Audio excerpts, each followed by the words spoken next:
నమస్తే. తెలంగాణ రాష్ట్ర వ్యాప్తంగా ఇప్పటికే గ్రామ పంచాయతీ ఎలక్షన్స్ అయితే పూర్తయ్యాయి. ఇక ముందు ముందు MPTC, ZPTC, municipal corporation elections కూడా పూర్తిగా ఉన్నటువంటి పరిస్థితి. మనతో పాటుగా మాట్లాడడానికి ఆర్మూర్ ఎమ్మెల్యే పైడి రాకేష్ రెడ్డి ఉన్నారు. సార్, ముందు ముందు రాబోతున్నటువంటి ఆర్మూర్ మున్సిపాలిటీ ఎలక్షన్స్ ఎట్లా ఉంటాయనుకుంటున్నారు? ఆర్మూర్ మున్సిపాలిటీలో మీ బీజేపీ దక్కించుకోవడానికి, ఆ చైర్మన్ పదవిని తగ్గించుకోవడానికి ఎలాంటి ప్రయత్నాలు చేస్తా ఉన్నారు? ప్రయత్నం చేస్తాము. ప్రజల మన్ననలు పొందుతాము, హిందువులను చైతన్యవంతం చేస్తాము. బంగ్లాదేశ్లో చంపుతున్న తగలబెడుతున్న హిందువుల కథలు చెప్తాము. పాత బస్తీల దేవుళ్ళ మీద ఉత్సవోచిన కథలు చెప్తాము. కథలుగా గంటల తరబడి చెప్తాము. సిగ్గు శరం ఉండి ఐక్యత కావాలి హిందువులు, లేకపోతే ఆడ దండిండు, ఈడు గుడి గూల కొట్టిండు, ఈడు ఉత్సవం వచ్చిండు రోజు ఏడ్చుకుంటూ కూర్చుంటాం. ఎట్లా ఉన్నది రెండే పార్టీలు కదా ఇక్కడ, ఒకటి భారతీయ జనతా పార్టీ ఉంది, ఒకటి ముస్లిం లీగ్ ఉన్నది. ఎక్కడున్నది ఇక్కడ సెక్యులర్ పార్టీ? ఇక్కడ ఎవరైతే రేవంత్ రెడ్డి అన్నాడు కదా మొన్న జూబ్లీ హిల్స్లో, సెక్యులర్ పార్టీకి పేరే తీసేసారు రాహుల్ గాంధీ వాళ్ళు ఇద్దరు. ఇది ముస్లింల పార్టీ, కాంగ్రెస్ అంటున్నారు.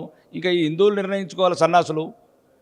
అంటే ముస్లిం పార్టీ కోటేస్తారా, మిమ్మల్ని కాపాడుకునే భారతీయ జనతా పార్టీ కోటేస్తారని నిర్ణయించుకోవాల్సింది కంపల్సరీ. అది ఆర్మూరే కాదు, తెలంగాణలో అన్ని మున్సిపల్ కార్పొరేషన్లు ఉన్న హిందువులకు చెప్తున్నా, హిందువుల ఐక్యతనే మన బతుకు. హిందువులు కలిసి లేకపోతే ప్రతి ఒక్కరికి చులకనైపోతాము, కాంగ్రెస్ వాడికి కాకరకాయ వాడికి. కాబట్టి నిర్ణయించుకోవాల్సింది తెలంగాణ హిందూ ప్రజలు. ఇప్పుడు వరకు ఉన్నటువంటి వాటిలలో దాదాపుగా ఆర్మూర్ ఇప్పటివరకు బీజేపీ దక్కించుకున్నటువంటి దాఖలాలు లేవు. మీరు ఎమ్మెల్యేగా అక్కడ కొనసాగుతూ ఉన్నారు.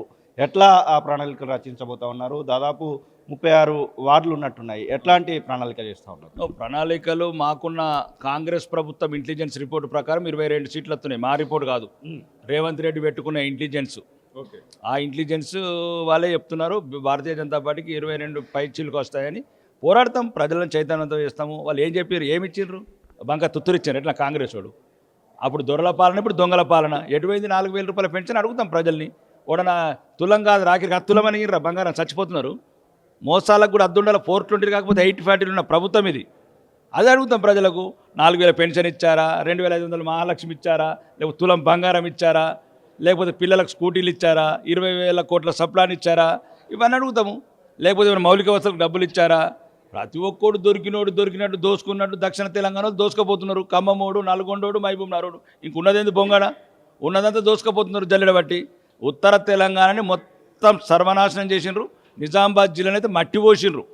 ఒక్క నీటి సుక్క లేదు, నిధులు లేవు, నియామకాలు లేవు, నీళ్లు లేవు. కాబట్టి ఇదంతా ప్రజల మధ్యకు తీసుకెళ్తాం. స్థానిక సంస్థల మున్సిపల్ ఎన్నికలు కావచ్చు, రాబోయే ఎంపీటీసీ జడ్పీటీ ఎలక్షన్లు కావచ్చు, నిలదీస్తాం. కాంగ్రెస్ అలియాస్ ముస్లిం లీగ్ చేసిన మోసాలని, అబద్ధాల వాగ్దానాలని ప్రజల ముందుకు తీసుకెళ్తాం.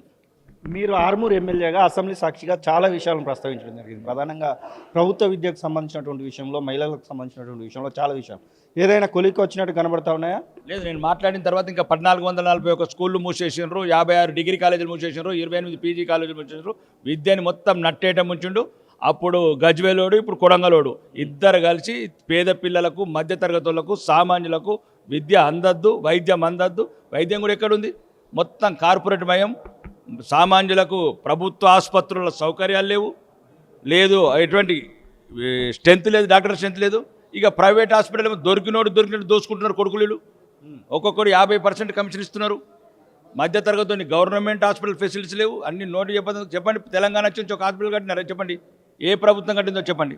తెలంగాణ 2014 జూన్ 2 వచ్చిన తర్వాత 74,000 కోట్ల మిగులు బడ్జెట్ ఉన్న రాష్ట్రం. ఈరోజు 13 లక్షల కోట్ల అప్పు తీసుకెళ్ళిన వీళ్ళు పనికిరానోళ్ళు ఒక హాస్పిటల్ కట్టినారు చెప్పండి? 4 హాస్పిటల్ 6 ఏళ్ళే ఇటుక మీద ఇటుక ఇప్పుడు సున్నం దులుపుతున్నారు.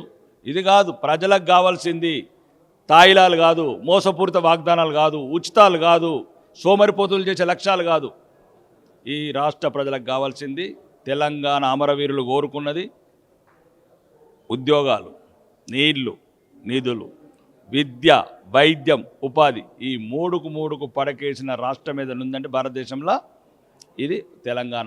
మహిళలను ఆర్మూర్లో ఇప్పటివరకు ఎంతమంది గ్రాండింగ్ చేయడం జరిగింది? 5 లక్షల రూపాయలు ఇస్తున్నట్టుగా చెప్తా ఉన్నారు కదా, ఆర్మూర్ వారికి ఎట్లా ఉంది అసలు? రేవంత్ రెడ్డి ఇంటికి ఇస్తున్నట్లా ప్రభుత్వమే కేంద్రం బాటా ఉంది. మేము 4,50,000 ఇళ్ళకి మేము ఇచ్చినాము.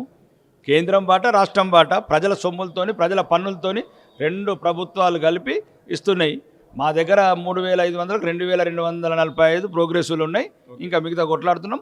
తెలంగాణ అసెంబ్లీలో కూడా చెప్తున్నాను, జనరల్గా కూడా ఇప్పుడు ఏ రోజైతే నేను అబద్ధం మాట్లాడిండో సీఎం 4,50,000 ఇల్లు కట్టినామని 4,50,000 ఇల్లు కట్టలేదు, 3 లక్షల ఇల్లు. దాంట్లో కూడా ఇప్పటివరకు కంప్లీట్ అయిన తెలంగాణలో సుమారు ఒక 38,000 ఇల్లు మాత్రమే. ఈరోజు ప్రజలను మోసం చేయడానికి ఇట్లా మాట్లాడకండి ముఖ్యమంత్రి గారు. మీరు ఇప్పుడు రాబోయే నెక్స్ట్ ఏప్రిల్ నుంచి స్థలాలు లేని వాళ్ళు 21 లక్షల మంది ఉన్నారు తెలంగాణలో. ముందు సగం మందికి స్థలాలు కొనిద్దాం. ఏదైతే నేను మొన్న కూడా అసెంబ్లీ చెప్పడం జరిగింది, స్థలాలు లేని వాళ్ళు కళ్ళీరు ఏడుస్తున్నారు, బోరు నేడుస్తున్నారు. స్థలాలు ఉన్న వాళ్ళకు ఒక సగము, స్థలాలు లేని వాళ్ళకి స్థలాలు కొనిద్దాం. స్థలాలు కొనిచ్చిన తర్వాత నెక్స్ట్ ఇయర్ మళ్ళీ వాళ్ళకి ఇల్లు కట్టిద్దాం. ఇది నేను అసెంబ్లీని అడిగాను, ఇప్పుడు కూడా ముఖ్యమంత్రికి చెప్తున్నాను. ఇందిరమ్మ ఇల్లు ఎంతో కొంత ముందుకు తీసుకెళ్తున్నాం. అది గౌరవనీయ ప్రధాని నరేంద్ర మోడీ గారి చలువ వల్ల, దయ వల్ల అని ముఖ్యమంత్రి గారు చెప్తున్నాను. మహబూబ్ నగర్లో చెప్పాడు, అసెంబ్లీలో కూడా చెప్పాడు.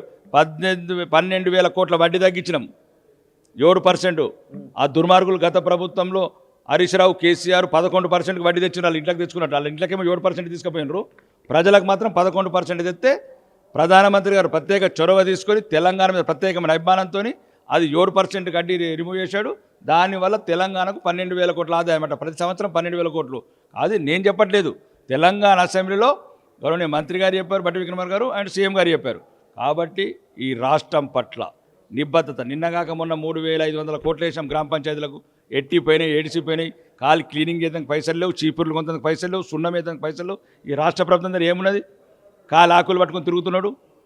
ఏదైనా దొరికిందా రూపాయి కాడికి? ఏమైనా భూములు అమ్మేది, ఆ కొడంగల్ కొండవేడిది, మధిరకు కొండవేడిది, నల్గొండ కొండవేడిది. కాబట్టి అన్ని రంగాలల్లో విఫలమైన ప్రభుత్వం మీద నుంది. అవినీతి తప్ప అభివృద్ధి లేని రాష్ట్రం మీద నుంది అంటే తెలంగాణ రాష్ట్రం. ఇది ఆర్మూర్ ఎమ్మెల్యే పైడి రాకేష్ రెడ్డి చెప్తున్న మాటలు. మొత్తం మీద ఆ ప్రభుత్వాన్ని అయితే తను కడిగి పారేస్తున్నటువంటి సందర్భాన్ని అయితే చూస్తూ ఉన్నాం. కెమెరా పర్సన్ అజార్తో శ్రీనివాస్, తొలి వెలుగు, హైదరాబాద్. అసలైన తొలి వెలుగు. ఫాలో వాట్సాప్ @తొలి వెలుగు official.